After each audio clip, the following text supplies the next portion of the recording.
Welcome to Reddit Stories, where OP's mother-in-law gets exactly what she deserves, McDonald's style. My mother-in-law demanded a special meal at our wedding, so I gave her a McDonald's Happy Meal. So this happened recently, and I still kind of can't believe we actually pulled it off. For context, my mother-in-law is one of those women who lives for attention. I'll call her Karen because it fits her a little too well. She loves being in the middle of everything. If she's not being included, she finds a way to insert herself. If the room isn't focused on her, she creates a scene until it is. My husband, Derek, did not have an easy childhood with her. His parents divorced when he was about 10. His dad left and rebuilt his life somewhere quieter. Karen kept Derek with her and raised him mostly as an accessory. She's not the worst person on earth, but she is controlling, entitled, dramatic, and loud. Derek and his mom have always been polite but distant. They call a few times a year. He visits on holidays if he feels up to it. That kind of relationship. So when we got engaged, we debated for a bit about how involved to let her be. We decided that even if they were not close, she was still his mom. She deserved to at least be told in person and invited like everyone else. We did not plan for what came after. We went over to her place one evening with a little box of macarons and a printout of one of our engagement photos. Derek told her we were getting married. She started crying hard, like full-on sobbing. She grabbed his hands and said that this was her dream, that she was so happy for him, that she had been waiting for this moment to finally be part of his life again. She said she couldn't wait to help plan our big day. I'll be honest, part of me felt moved. It sounded sweet. It also set off an alarm in the back of my head because I never said she could help plan anything. We told her she would of course be invited to the wedding. I thought that was the end of it. Big mistake. From that night on, Karen treated our wedding like it was her personal project. At first, it was small things.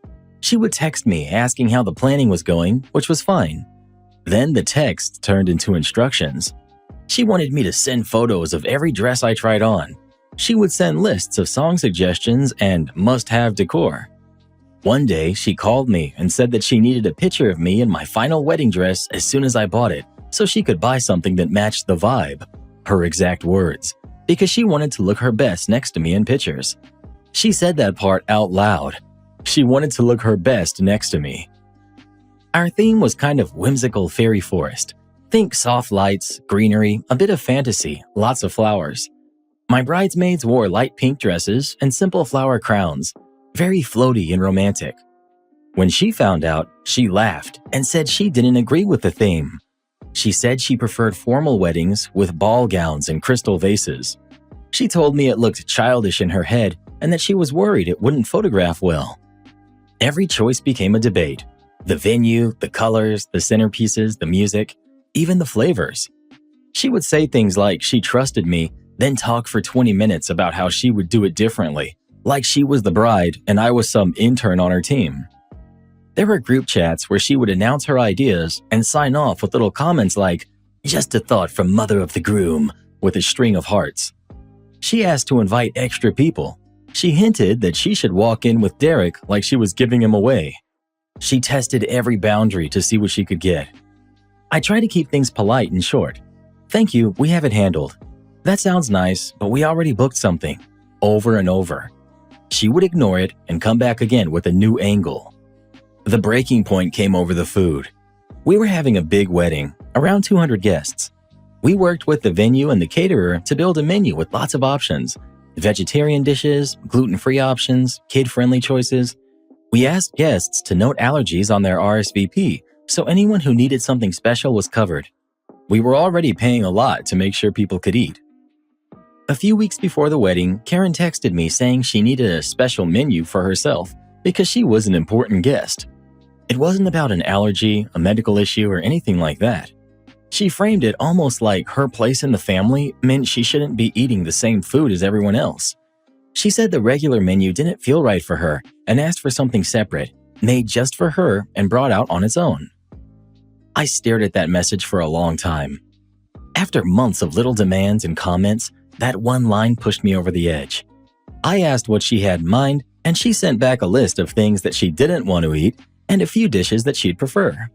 Things like a specific kind of salmon with a sauce she saw online, and a side that she said she had recently watched on a cooking show. Then she added that it would be better if people could tell her meal was different, because she didn't want anyone thinking she was just sharing the same food as everyone else. That night, I called my best friend and maid of honor, Meg. Meg is the kind of friend who shows up early, stays late, holds your hair when you're sick, and also knows exactly when it's time to stop being nice and start being petty. We've been best friends since we were 12. I told her everything, the dress pictures, the theme comments, and how Karen had turned every conversation into a little stage for herself, and the special menu text. I told her I felt guilty for even being mad because we were the ones who had invited her in. I told her I was tired of feeling like a side character in my own wedding. Meg listened quietly, then started laughing. She said if Karen wanted to act like a child to get attention, we should treat her like one. She suggested we request a Happy Meal for Karen, a full McDonald's kiddie meal served at a plate and linen reception, nuggets, fries, apple slices, and a little toy. She said it fit perfectly. Karen wanted something special and different from everyone else. She would get something special and different. At first, I thought it was just a funny thought. We kept joking about it. But the more I sat with it, the more tempting it became. I imagined Karen watching everyone else walk to the buffet and sit down to plated dishes while a server walked up to her with a little cardboard box with a yellow smile. I imagined her face when she opened it. The next day, I talked to Derek. I didn't want to do anything behind his back. I told him exactly what his mom had said and what Meg had suggested. I expected him to shut it down. Instead, he leaned back, rubbed his face, and said it was honestly fitting. He said as long as we were not putting anyone at risk or ruining the night for other people, he didn't mind one bit if his mom had to sit with a Happy Meal. That was all the permission I needed. I called the caterer and explained the situation. I asked if there was any way to arrange for one single boxed meal from McDonald's to be brought into the kitchen shortly before dinner and plated on a tray. I expected them to say no. They laughed and said they had seen much worse. As long as the food arrived in time and they were not responsible for its temperature, they were willing to have a staff member deliver it to her table as her special request. A few days before the wedding, I called Karen. I told her that I'd spoken with the chef and that we would be accommodating her with a special meal just for her. She sounded delighted. I could hear the satisfaction in her voice. She thanked me and said she knew I would do the right thing. She said she was glad someone understood her needs. I hung up and went back to seating charts with a very calm heart. The wedding day came fast. The morning was a blur of hair and makeup and people running up and down hallways with garment bags. My bridesmaids put on their light pink dresses. My flower crowns arrived and looked even better than I hoped. Derek was with his groomsmen getting ready. Everyone kept telling me to breathe. The ceremony itself was everything I wanted. Warm light and flowers everywhere. Our vows and our families watching. When Derek and I walked back up the aisle as husband and wife, I felt like I was walking through a little dream. Then came cocktail hour. People took pictures under the trees. The fairy lights came on as it got darker. The DJ played soft music. The bar had a line. Meanwhile, I knew that a paper bag with a Happy Meal inside it was making its way to the kitchen. We did our first dance. We did the parent dances. We cut the cake. Finally, the staff started moving people to their seats for dinner. Our reception was set up with round tables covered in white cloth and simple greenery. Each place had real plates and glasses, linen napkins, name cards, bottles of wine on the tables. Very pretty, very fairy tale wedding. The food was set up buffet style along one side of the room. One long table with chafing dishes, salads, bread, the whole thing. The plan was for the DJ to release tables one by one. Karen already looked slightly annoyed that she had to sit with her assigned table instead of at our sweetheart table, but she stayed quiet. She had on a fitted navy dress with sparkly jewelry. She had clearly dressed to be noticed. As people started lining up for the buffet, a server approached Karen's table with a silver tray. On that tray sat one McDonald's Happy Meal box with the bright colors and the smiley face. They set it down in front of her very politely. From across the room, I could see her face change. First confusion, then disbelief, then anger. She picked up the box like it might be a joke with another box hidden beneath. There was nothing else, just the one kid's meal and a small cup with soda. I heard her ask if it was supposed to be a joke. The server replied that she had been told this was a special request. There was a beat of silence at her table. You know that kind of silence where everyone's trying not to stare? She glanced toward our table. I didn't make eye contact. I just kept talking to the friend next to me and took a sip of my drink. After a little back and forth, she realized the buffet line was moving and that if she made a scene, it would draw even more attention. So she opened the box. Inside were a cheeseburger, fries, apple slices, and a toy. I watched her pick up a fry. Her expression didn't soften. The other people at her table were doing that thing where they bend down to look at their plates and bite their lips so they don't laugh. One of Derek's cousins texted Meg under the table. Meg showed me the message and almost choked holding back her laugh. At one point, I saw Karen take out the little toy and hold it like she couldn't believe it. After that moment, I let it go.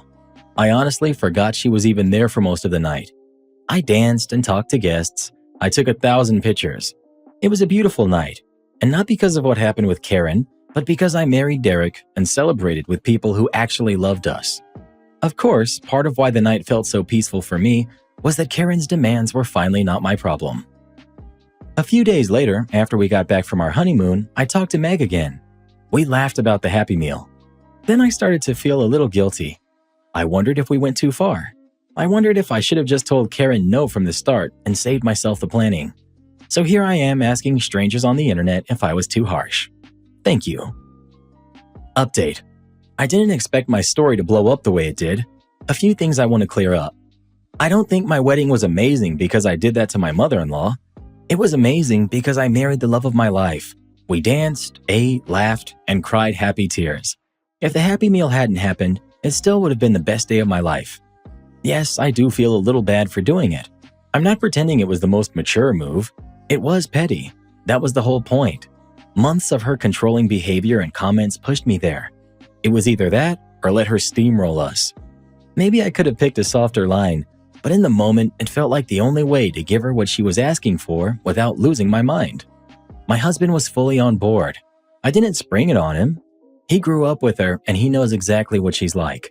He thought it was both funny and fair. He said if this was the worst consequence she ever got for her behavior, she was still getting off easy, and honestly, I think he was right. I don't think my mother-in-law really cared much. After our honeymoon, she called to congratulate us again and said the wedding was beautiful. She didn't bring up the Happy Meal at all. It was like it never even happened. Either she was too embarrassed to admit it and wanted to pretend that it never happened, or she realized deep down that she had pushed too far and this was the result. Or she really didn't care that much about the food and just wanted the attention of having a special moment. Whatever the reason, I'm not going to be the one to reopen that door. If she wants to bring it up one day, I'll talk about it. Until then, I'm leaving it alone. Not the jerk. The real crime here is that she got the toy. That's the whole point of a Happy Meal. If she was acting like a kid, she should have had to earn it with good behavior. Missed opportunity for a full teaching moment. Not the jerk. I don't think you were harsh at all. She pushed, and you finally set a boundary in the only way she'd understand. I'm glad you still managed to enjoy your night instead of letting her stress you out. A Happy Meal at a wedding. That's not petty. That's performance art. If I'd been OP, I think I would have gone with the Burger King kids meal instead.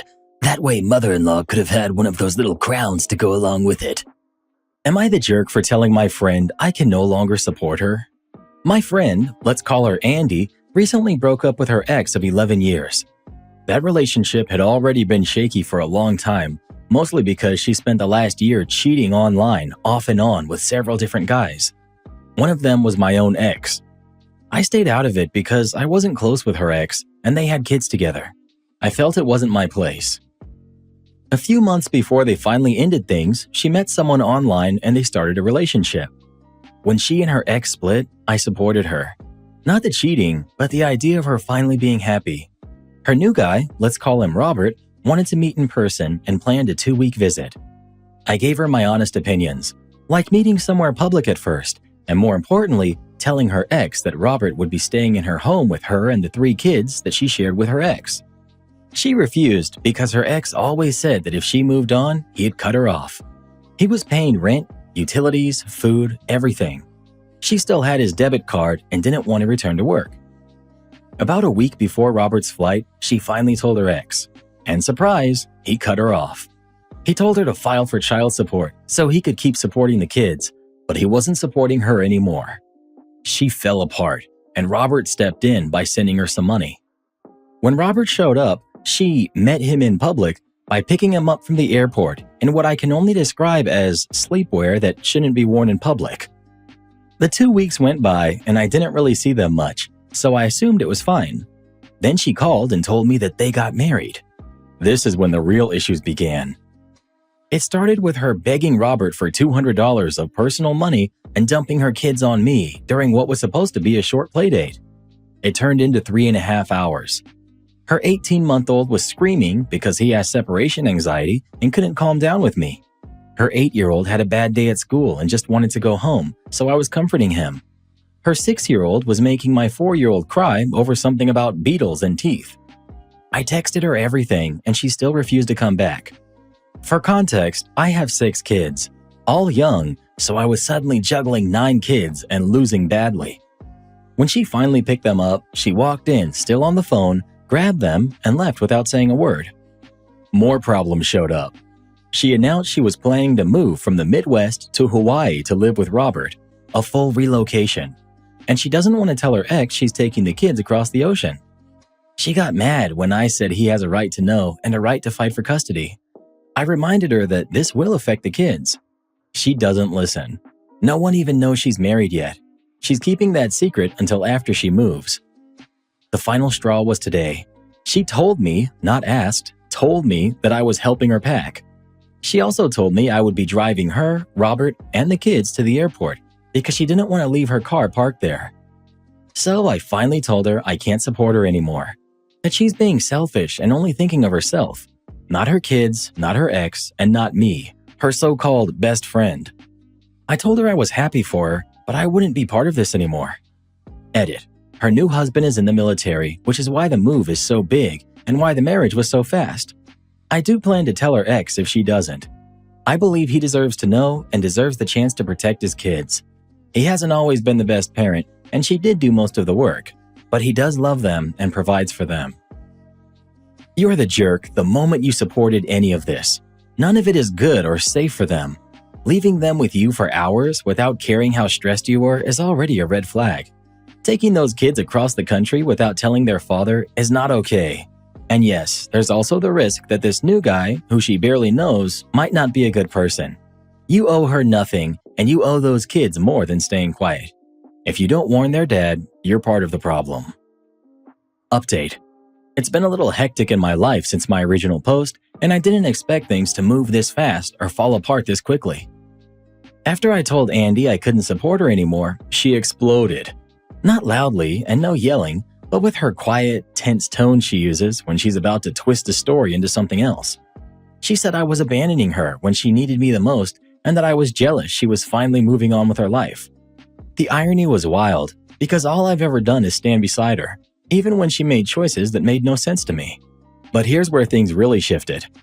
A few days after that conversation, her ex called me just to ask if everything was okay with the kids because he could sense that something was off.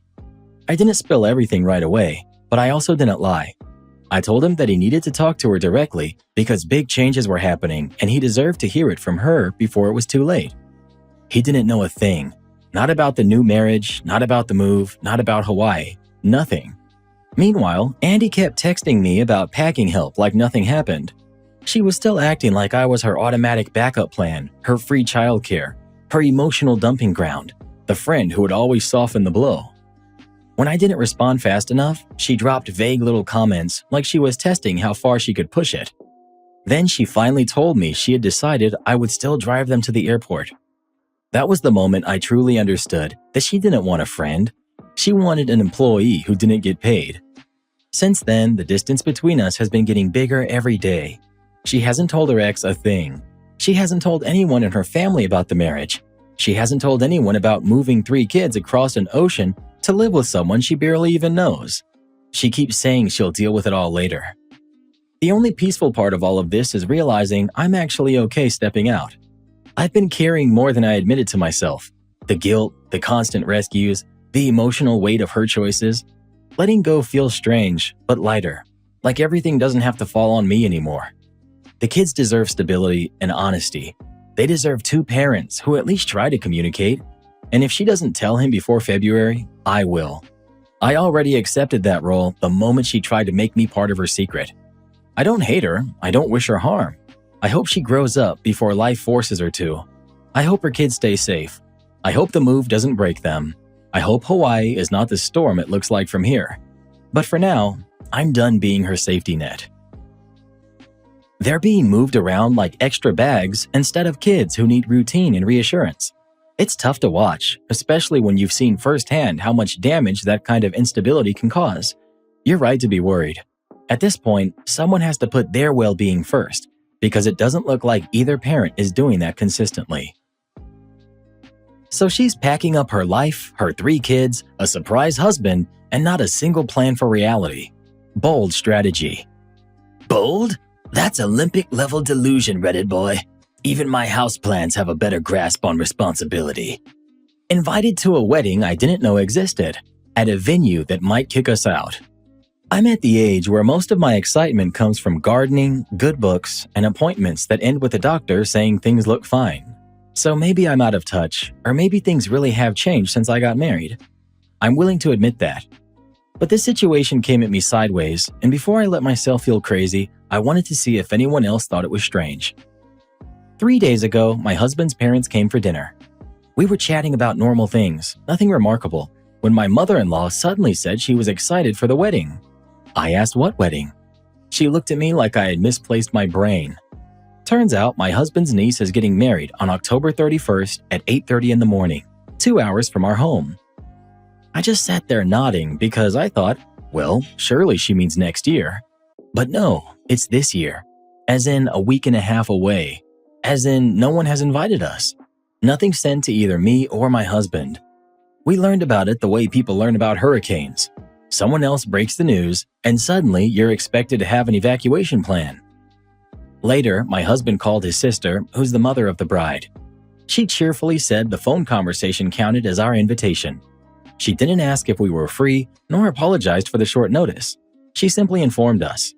Then she added more details. The whole family had rented a big Airbnb with 2 bathrooms for the bride, the groom, the bridal party, and all of the relatives. According to her, my husband and I would be sleeping on the couch. When I mentioned I might get a hotel instead, she acted offended, as if declining a spot on the sofa was a personal insult. Then came the dress code, something called dark academia. My first thought was that I'd misheard her. I looked it up. It's a look I can get behind, but not in 9 days. Picture British boarding school, heavy fabrics, candles, mysterious hallways. Lovely, sure, but I'm 50 plus, and my body does not respond well to just grab something last minute. Then she told us the venue did not allow weddings. They had booked it under business meeting and planned to walk in with a full wedding gown and pretend it was nothing. She said the staff would probably kick them out. She said this like it was the funniest thing she'd ever imagined. They were genuinely excited about the idea of being chased out in the rain by a confused host or property manager. I didn't know what to say. I don't know this niece well. I don't dislike her. She wore a cute steampunk outfit to my wedding. She's incredibly shy though, so I can't imagine she wanted this kind of spectacle. The whole thing felt like her mother's production rather than her own. So yes, I'm asking online if I'm the unreasonable one for wanting to sit this out. Because all I could picture was myself stumbling around on Halloween morning, half awake in the rain, while a very polite venue manager asks all 20 of us to please leave immediately. Edit. Almost everyone who's responded has said the same thing, that I haven't been invited. And even if that phone call counts, it's far too last minute to expect anyone to attend. People have encouraged me to stay home and enjoy Halloween with my cats. People have validated me in every direction. My husband, of course, thinks it's all normal. He said his sister's wedding had been full of similar chaos. He plans to attend, even if no one personally informed him. His family seems to thrive on this style of madness. Edit 2. And finally, for the person who said I'm showing disdain for the couple, that's not true. I barely know them. I have no issue with a wedding that asks guests to wear costumes, and based on my quick Google search, it's actually a look I could get behind. Just not with a week and a half of notice. And in case there's any doubt, My husband's niece came to my wedding in a really cute steampunk burlesque outfit, and my 80-year-old dad walked me down the aisle in his bagpiper's regalia. You haven't been invited. Definitely skip it. If they eventually send something, just say you already have plans. It's less than 2 weeks away, and no one sane expects people to drop everything and sprint to a wedding that wasn't officially announced. A phone call from the mother of the bride doesn't count. Update. 2 days before Halloween, around noon, the mother of the bride called my husband, asking if we would be coming to the rehearsal dinner. It was the first we had heard of any rehearsal dinner. They hadn't made reservations anywhere. They just drove around the coast until they found a place with enough empty tables to seat 12 people and a baby. It happened to be one of the worst restaurants in Oregon. My husband went anyway while I stayed home. I made a BLT and watched 2 episodes of Slow Horses with my cat stretched on the couch. It was very nice and peaceful. After dinner, his family were affronted he had booked a hotel instead of sleeping on the couch in that Airbnb. Meanwhile, that Airbnb would have 14 people and a baby sharing 2 bathrooms. On Halloween morning, everyone had to get up well before dawn to get ready for their meeting, which was reserved for 8 a.m. to 10 a.m. It was raining hard. They all got soaked running through the parking lots of the building. The baby cried through the entire ceremony, and no one stepped out with him. There were 14 people crammed into a room pretending they were there for business, while the bride stood there in a black T-length dress and the groom wore chinos and a collared shirt. The dark academia dress code was ignored by almost everyone. Most guests were over 60. No one had time to find anything. The bride had dreams of moody photos and atmospheric outfits, but the family's lack of planning meant no one showed up in the theme she wanted. A shame, really. I actually love the aesthetic. With 9 weeks' notice instead of 9 days, I would have gone all in. After the ceremony, they had a buffet breakfast. Staff were polite, but my husband later told me the groom got pulled aside and gently told to never try this again. Same message for the bride's mother. The venue had been clear about their no wedding policy. Problematic because the groom had hoped to work there someday. Meanwhile, I finished my cardiology appointment, then had lunch with a friend in Portland. I'm at the age where an appointment with one's doctor takes precedence over nearly everything else. My husband eventually came home with the stories of chaos. Overall, it sounds like everything went as smoothly as could be expected. While I absolutely love weddings, I'm glad I set this one out. We still never received any formal invitation. Mother of the bride and grandma of the bride are offended that I wasn't there. I've decided that's their problem, not mine. Thank you all for your lively, scathing, and witty responses to my original post. This whole story feels so Oregon. The rain, the chaos, the last-minute planning, the Airbnb sofa bed situation. I can picture half the people I know doing something like this. I mean, I kind of did a last-minute wedding too, but I didn't invite anyone. Glad you had a good time. I'm imagining what Thanksgiving with this crowd will look like. Probably another last-minute phone call with no actual invitation. Honestly, I'd schedule a root canal that day just to have an excuse. You made the right call staying home. Dark Academia wedding at 8:30 a.m. I'd need 3 coffees and an exorcism before even showing up to that place. And a hotel. And an umbrella. Actually, I'd just stay home with my cat and keep my sanity. Am I wrong for ruining my girlfriend's night out after feeling left out? My girlfriend and I are both 24. She recently left her job and decided to organize a night out for her old coworkers. She was nervous about the event and asked me to come along, even though I didn't know anyone else there except for her. I agreed to go, even though I wasn't sure how it would go. We arrived a little early and talked for a while, but eventually people started to arrive and she started getting more comfortable. As the night went on, she started talking less and less to me and more to everyone else. I was mostly sitting in silence, getting drinks for us periodically. I tried to join in on the conversations with some of her coworkers, but they were mostly talking in groups about inside jokes and stories I wasn't a part of, so it was difficult to participate. To make matters worse, I was the only guy there, which made me feel even more out of place. I ended up spending most of the time on my phone. At some point, one of the other girls, who also wasn't talking to anyone, decided to leave early. This made me think about leaving too, but I didn't want to upset my girlfriend. I knew that if I told her I wasn't enjoying myself and wanted to leave, she would be upset and probably want to leave with me. She genuinely cares for me, but she was clearly caught up in enjoying herself, and I didn't want to take that away from her. Still, it stung to feel so left out, especially in the moment. Later, the girls decided to take a group photo, and since I was the odd one out, I was given the job of photographer. One of the girls kept criticizing me for taking the photo wrong, which made me feel even more uncomfortable. After a few attempts, I handed the phone back to her. The girls were standing beside our table posing for the picture, so I was the only one sitting down. Afterward, they started talking among themselves for a while, and I was left alone at the table. One of the girls noticed me sitting by myself and laughed, saying, "You look so lost." I replied, "I am lost," and laughed too. Then she pointed out to my girlfriend that I looked lost, and she glanced over briefly before returning to her conversation. At that point, I was starting to feel upset, but I didn't really have any other options. Eventually, after the girls had been standing around chatting for a while, my girlfriend came over and told me they were heading to the downstairs section of the bar, since the dance floor was now open. I told her I'd get a drink first and then join them. She offered to wait for me, but I told her it was okay and that I wanted to be by myself for a little while to think.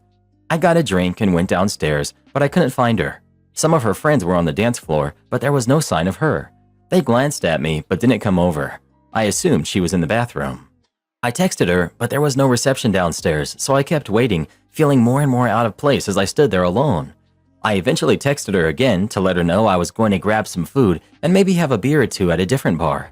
I told her to text me when she was ready to leave, and I would meet her so we could go home together. I left and went to the other bar as planned. There was still no reception downstairs, and I didn't want to keep waiting around with no way of contacting her. About 10 minutes later, she texted me asking where I was. At that point, my previous messages went through, and she saw that I had already left. She became extremely upset, telling me that she had to go to the bathroom and cry. She immediately told her friend she was leaving, but I told her it was okay and she should stay and enjoy herself.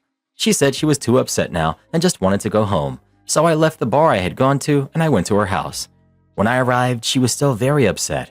I explained that I felt like she had been mostly ignoring me, which was hard for me, especially since I didn't know anyone there. This was something we had discussed before, as she has a tendency to get caught up in talking to her friends when we go out. I usually end up talking to random strangers at the bar, but when she's with me and my friends, I make sure to include her in our conversations and explain inside jokes and stories.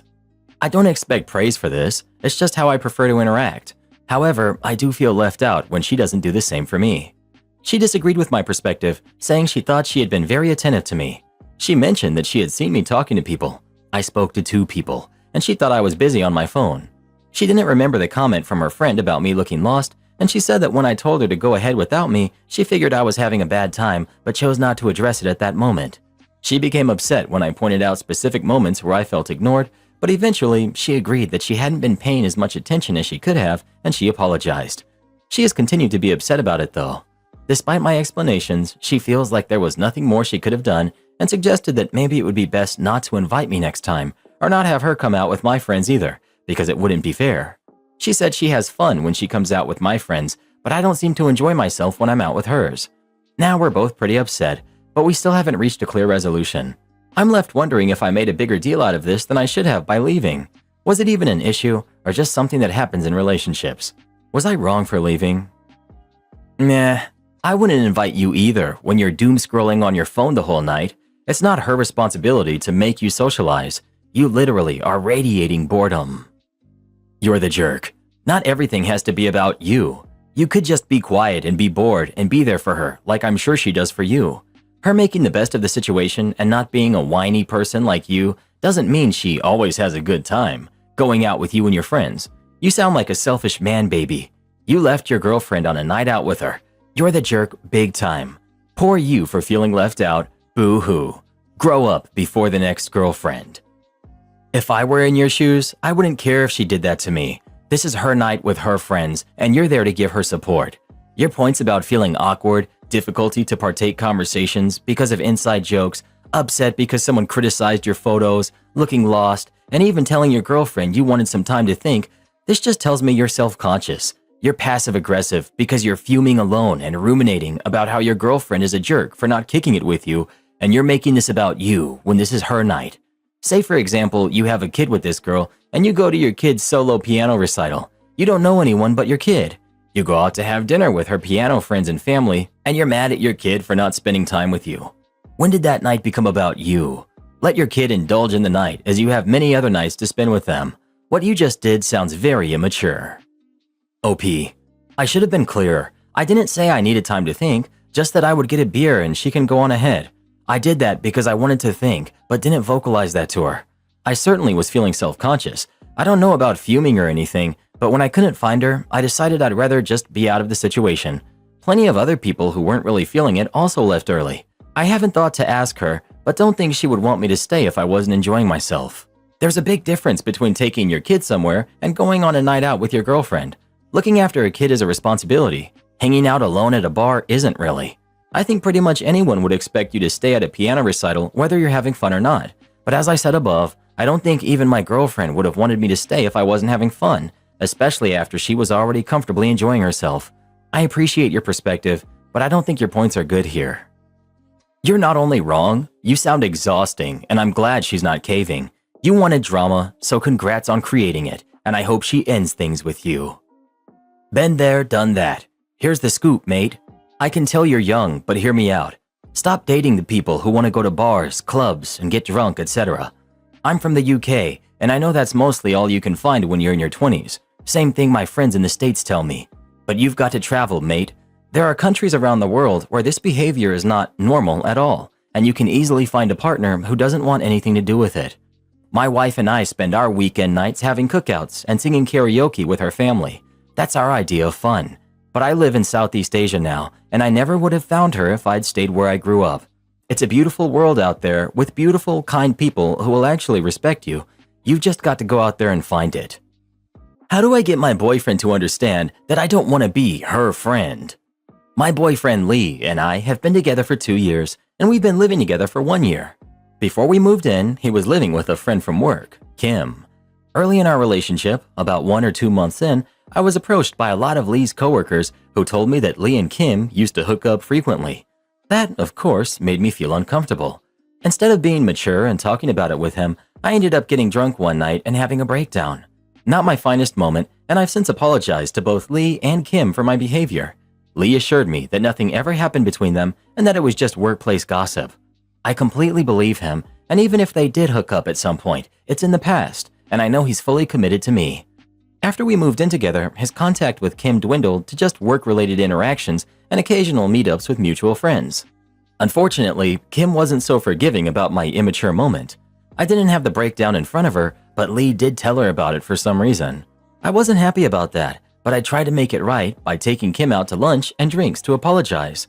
I thought all was well, but apparently it wasn't. Over the past 2 years, Kim has been nothing but rude to me. If we're all out to dinner, she ignores me, rolls her eyes when I start speaking, and cuts in front of me as I'm talking to other people, as if I'm not even there. Whatever, I get it. I've tried to be nice, but I'm just not her biggest fan either.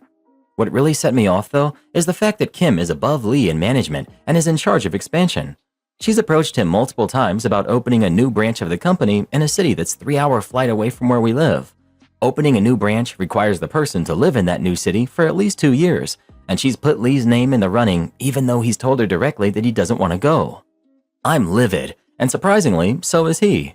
But he doesn't see it as a slight towards me. He thinks she just wants someone experienced to open the new branch, and he's the most experienced person in the company that can do it, so it makes sense.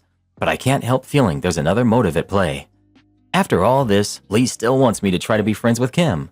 I've told him that a friendship just isn't in the cards. I've tried everything to get her to like me. I threw her a surprise birthday party, helped her move into a new apartment while she went back to her home state for an emergency, and even bought her a tour at her favorite distillery, all to no avail. I'm done trying. I've told Lee that I don't want him to stop being friends with her, but I would prefer if he didn't talk about our relationship with her. Also, I'd rather not be in a room with her or have dinner with her unless it's in a large group where I can pretend she's not there. I can handle being around her at birthdays or holiday events, but aside from that, I don't want to be near her. Lee is obviously hurt that we can't seem to get along, and he keeps trying to push me to be her friend. Apparently, he still thinks that she needs more time to get to know me and see how sorry I am for a mistake I made 2 years ago, which I've tried so hard to fix. So my question is, how do I get Lee to understand that Kim and I will never be friends and that I really don't want to be around her unless I have to? Update 12 days later. To start, I had a conversation with Lee to get to the bottom of whether or not he had hooked up with Kim. He swore again that it never happened and assured me that he would never have a reason to hide it if he did. I even asked him if maybe Kim had feelings for him that he didn't know about, and he thought about it for a moment and said it could be true. I explained again why I didn't want to be friends with Kim and how much I disliked the way she treats me. Lee hadn't realized how bad it was, so I asked him to be more aware when we were all hanging out together. He's very aloof about a lot of things, so I was glad I made the first move in the relationship. A week passed, and a couple of Lee's work buddies wanted to go out to dinner. We agreed, and when we showed up, Kim was there. She hugged Lee, but then completely ignored me. I thought Lee hadn't noticed it, but then he looked at me and gave me a raised eyebrow. The dinner went on, and Kim did her usual routine, ignoring me, rolling her eyes when I spoke, or rudely interrupting me. When she went to the bathroom, Lee turned to me and said, "I definitely see it, and I'm so sorry." It was really nice to hear that from him. As dinner was winding down, one of Lee's coworkers stood up to make a toast. He went on and on about Lee being such a hard worker and how they'd miss him when he moved to the new branch. I was so shocked that I said, "What?" out loud without realizing it. Lee was just as shocked, and he told them he hadn't taken the job and didn't want to take it. That's when Kim chimed in, saying Lee was one of the top 3 picked to go there. Lee was furious. He got up to grab another drink, and I went with him. When he found out that Kim had put his name in the running, he went straight to the higher-ups and told them it was a mistake and that he wasn't interested. That meant Kim must have gone behind his back and convinced the bosses to put his name back in the running. We ended up leaving early and went home. I told Lee I'd support him if he wanted to go, but he's firmly against it now. He completely sees why I didn't want to be friends with Kim, and my assumptions about her were spot on.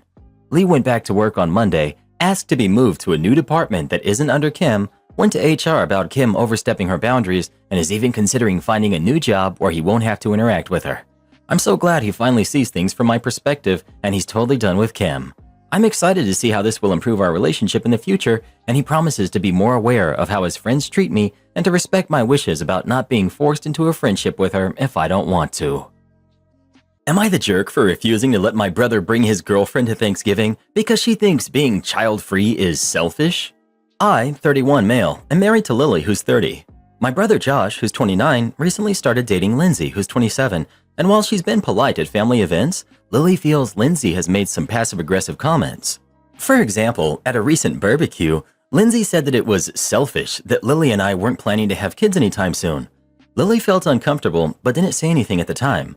Another incident happened at a family dinner when Lindsay remarked, "I'm surprised you two are so happy without kids. You must be really good at being selfish." Lily was hurt by that comment, and it made her feel like Lindsay was judging our life choices. Most recently, at a birthday party, Lindsay made a comment about Lily's career, saying, "It's cute that you're working part-time with no kids, while Josh and I are really focusing on our careers." Lily was annoyed, but didn't say anything because she didn't want to start drama. Thanksgiving is at our house this year, and when Josh asked if he could bring Lindsay, I told him I'd prefer if she didn't come. I explained that some of her comments had made Lily feel disrespected, and I didn't want that to ruin the holiday. How her insistence that we should have kids is extremely off-putting, and we just don't want to be around her. Josh got upset and said I was being petty. He argued that I was overreacting and that Lindsay was just being honest, but I stood my ground.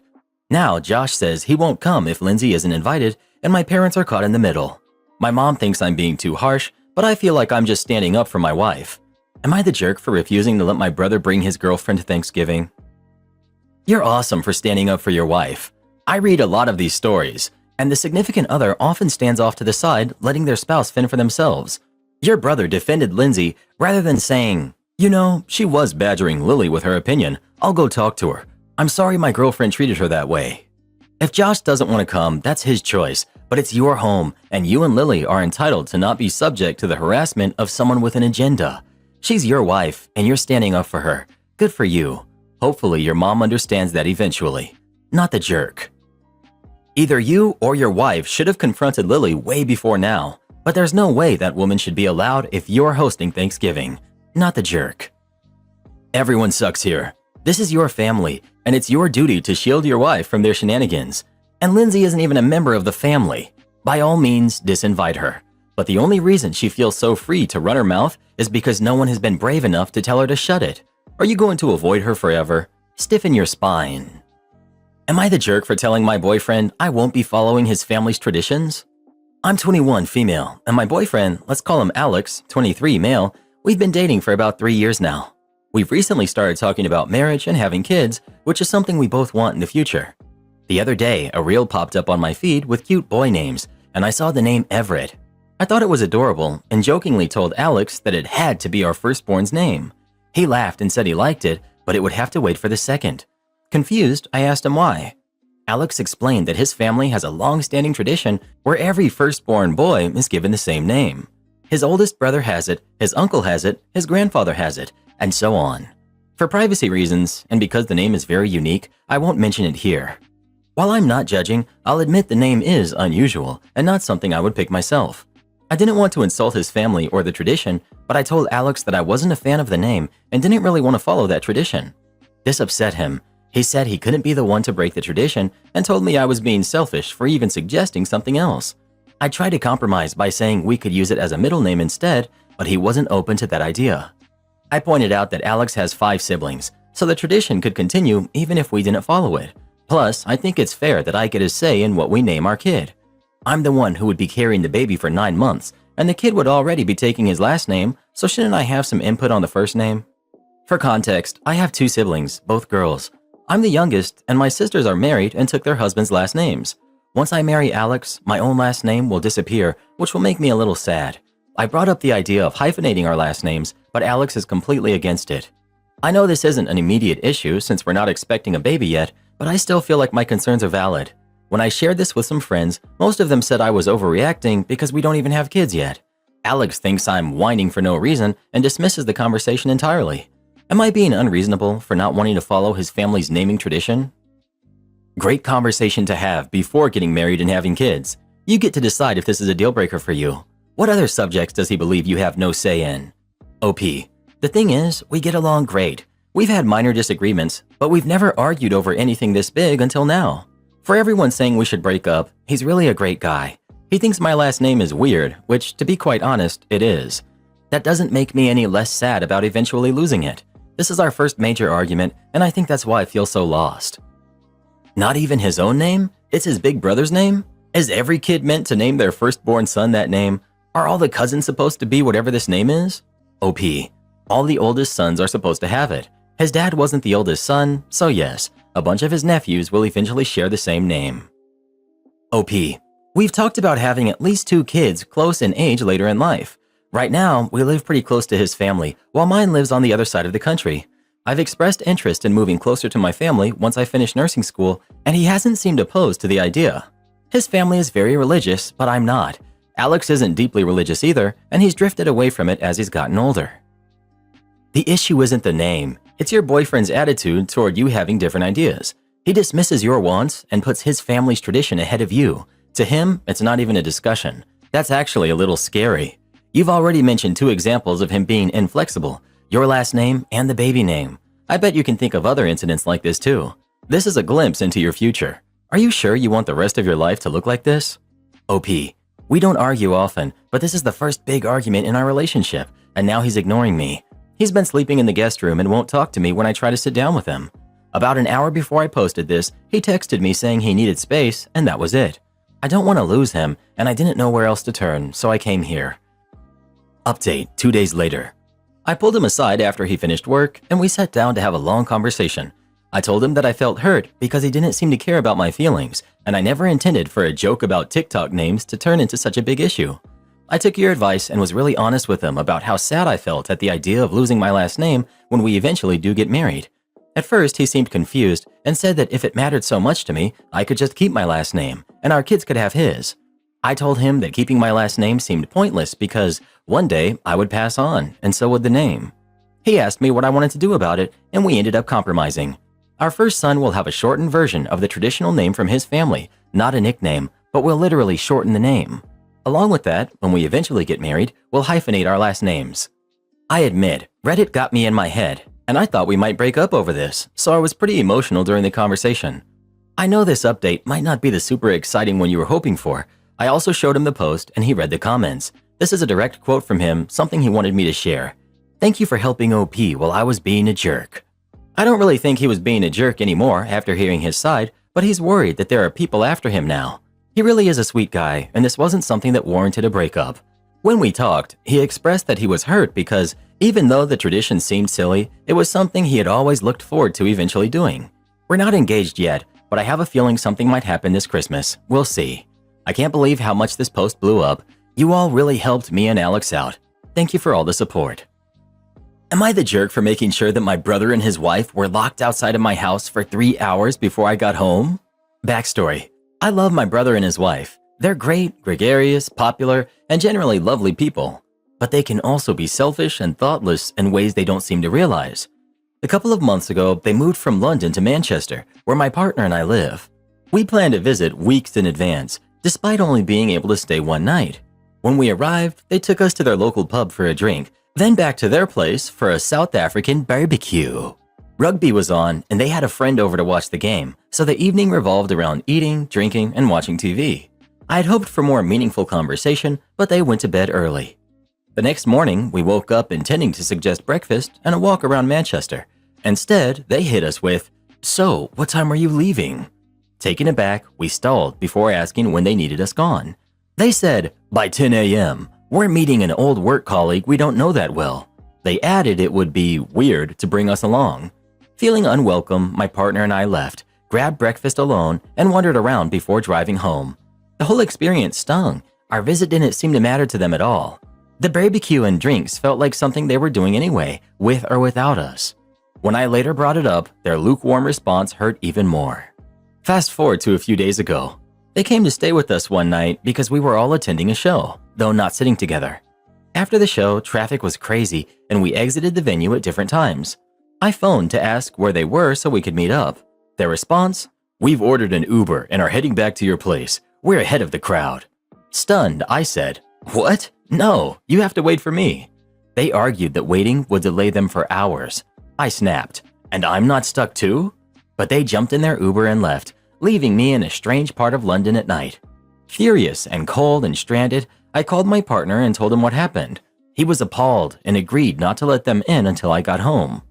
Instead of pretending to be asleep, he cheerfully played his game, ignored their knocking, and waited until I arrived 3 hours later. I had to hop from bus to bus to get closer to home before finally finding an Uber.